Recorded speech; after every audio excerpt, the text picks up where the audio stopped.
We know that Donald Trump's candidacy for president poses all kinds of dangers. There's dangers to Muslims, to women, to immigrants, to people who don't want to usher in a nuclear war that will kill us all. But the real danger of a Donald Trump presidency is that he's redefining the entire way that American politics is conducted. He's taking a system that was designed to choose politicians according to their policy views, and he's turning it into a referendum on whether that entire system is broken. Before Donald Trump came along, American politics existed along a typical left-right spectrum. Over here on the right, you had people like Mitt Romney, or the various different presidential candidates this year, or Mike Pence, George Bush, Ted Cruz. They want lower taxes, smaller government, conservative social values. If you liked those positions, you voted for them. If you didn't, you voted for someone over here on the left, like Barack Obama, or Hillary Clinton, or Bernie Sanders, or maybe even Jill Stein. They believe more in redistribution of wealth and equality, and in this left-right system, Donald Trump is not that conservative. He'd probably land somewhere in the middle. And so he doesn't stand out if you look at him this way. Whether you support Trump or whether you oppose him, this is not the way that you're looking at him. Rather, the political landscape has shifted and everybody's looking at Trump from an entirely different angle.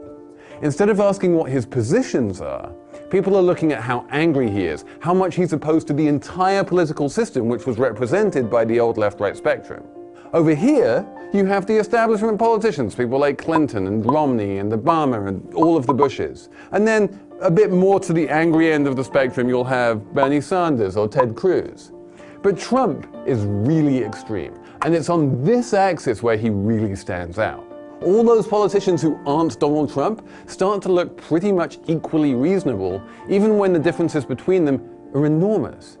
And the differences between, say, Hillary Clinton and Mike Pence really are enormous. Mike Pence, for instance, believes that Americans should be able to use their religious beliefs to discriminate against gays and lesbians. But in a Trump-dominated election, nobody's debating substantive policy issues anymore, because all anyone can talk about is what kind of crazy Donald Trump got up to this morning. Now the poor guy, you got to see this guy. Oh, I don't know what I said.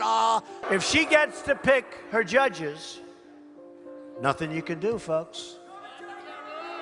Although the Second Amendment people, maybe there is, I don't know. He is the founder of ISIS. He's the founder of ISIS. This is an incredibly dangerous thing for American democracy.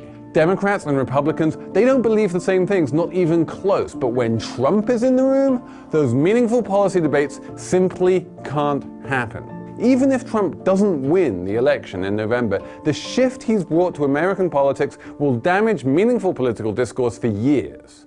The tables have turned, and they're not turning back.